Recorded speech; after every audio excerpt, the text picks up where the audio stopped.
Ini tapi harus bisa nanti. Online Pak.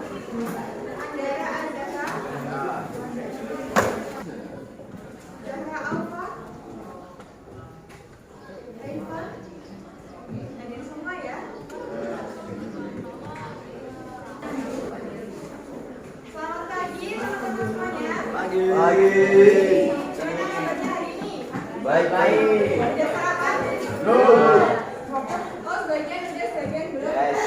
Jadi kita hari ini mau belajar biologi lagi.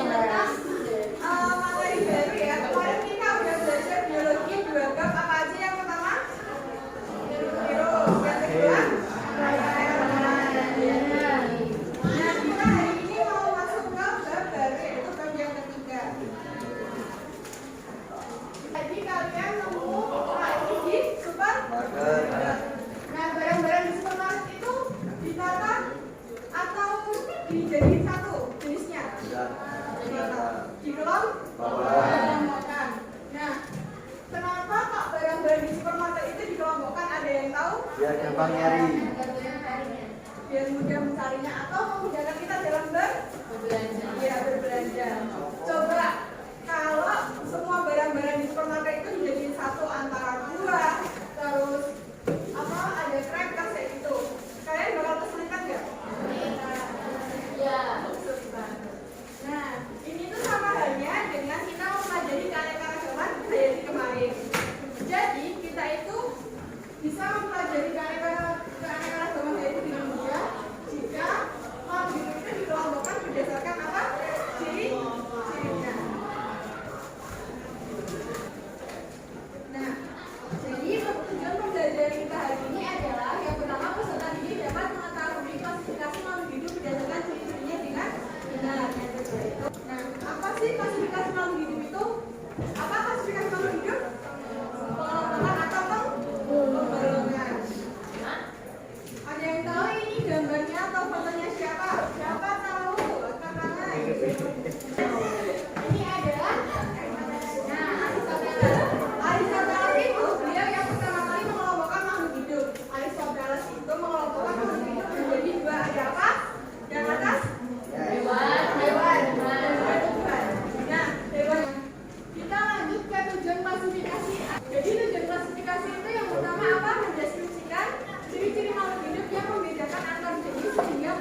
laki-laki ya. Nomor 2 siapa? Oke, Gendis.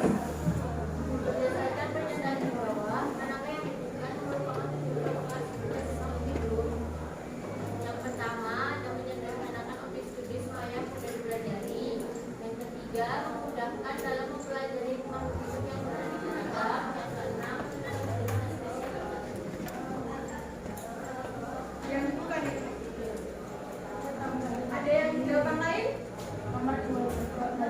Tadi berapa Gendis? 1, 3, sama 6. Ayo siapa mau berpendapat? Balkis. Dari apa? Oh, saya, jawaban saya. Gimana Resti? Saya 1, 2, 3, dan 6. Itu yang bukan. Oh, ada lagi sudah. Apa tadi 1? 2, 3, 6. Oke, Urutkan tingkatan takson dari yang tertinggi hingga yang terendah. Kingdom, Phylum, kelas, ordo, family, genus, spesies. 6, 7, 8 bisa dilanjutkan di rumah. Besok kita ketemu lagi. Yes. Terus dikumpulkan besok ya. Berarti masuk Razim. Ada yang bisa menyimpulkan kita hari ini belajar apa? Klasifikasi makhluk hidup. Teman-teman. Oke, Gendis. Klasifikasi makhluk hidup. Apa aja? Tiga. Oke, kita pelajari tadi apa aja? Aku mau. Ada tujuan dan manfaat. 2 kingdom, 3 kingdom, 5 kingdom. Terus? Terus ada tingkatan takson, takson.